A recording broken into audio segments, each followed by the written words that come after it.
The Indo-Pacific is the world's most contested maritime zone, a region where economic ambitions, military rivalries, and geopolitical strategies collide.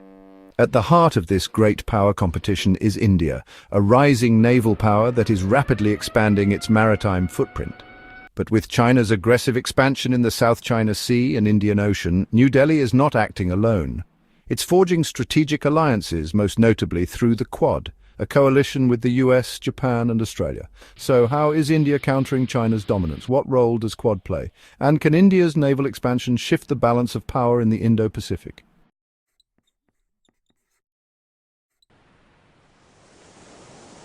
The Indo-Pacific accounts for over 60% of global GDP and nearly half of world trade. Critical sea lanes like the Malacca Strait, Hormuz Strait, and South China Sea are lifelines for energy supplies and commerce. But China's artificial islands, militarization of the South China Sea, and string of pearls strategy in the Indian Ocean have raised alarms. For India, which depends on these waters for 90% of its trade, securing maritime dominance isn't just an option, it's a necessity. China's maritime expansion. The PLA Navy's growing presence in Djibouti, Gwadar in Pakistan, and Hambantota in Sri Lanka. India's vulnerability, how blockade threats in the Indian Ocean could cripple India's economy. The Quad response, why the US, Japan, Australia, and India see China as a shared challenge.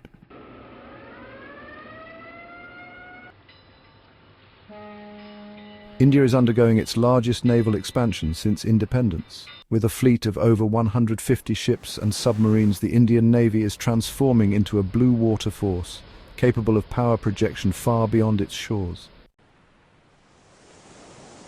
Aircraft carriers like the INS Vikrant, which is indigenous and plans for a third larger carrier, the INS Vishal, mark significant advancements. In the realm of destroyers and frigates, the Visakhapatnam-class stealth destroyers and Project 17 frigates are pivotal. The submarine fleet is evolving with the Kalvari class, also known as Scorpene, and the upcoming Project 75 India, which involves foreign collaboration. Additionally, nuclear deterrence is bolstered by the Arihant-class SSBNs, nuclear submarines equipped with ballistic missiles. But hardware alone isn't enough. India is also increasing naval deployments from the Persian Gulf to the Malacca Strait, ensuring it can monitor and deter Chinese movements.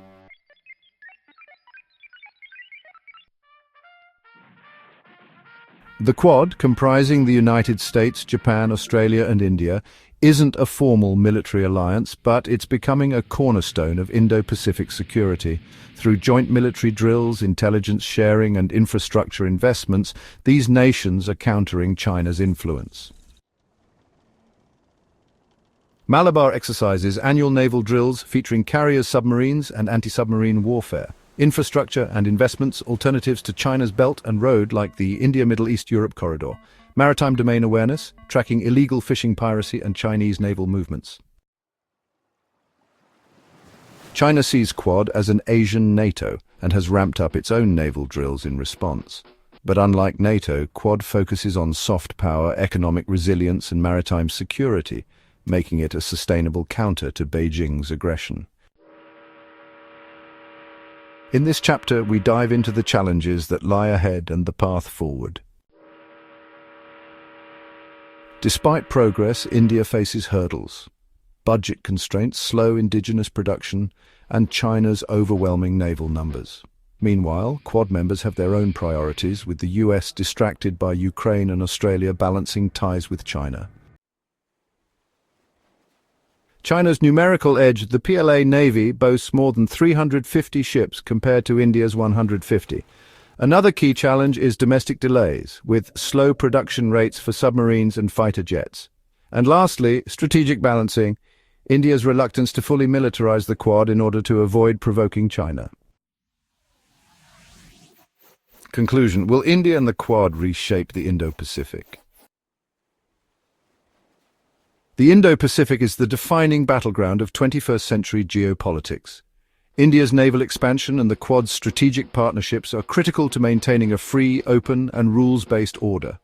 But the question remains, can India move fast enough to counter China's dominance? And will the Quad evolve into a stronger military coalition? or remain a loose diplomatic grouping? What do you think? Should India invest more in its navy? Can the Quad stand up to China's aggression? Let us know in the comments. Don't forget to like and subscribe for more deep dives into geopolitics and defense strategies.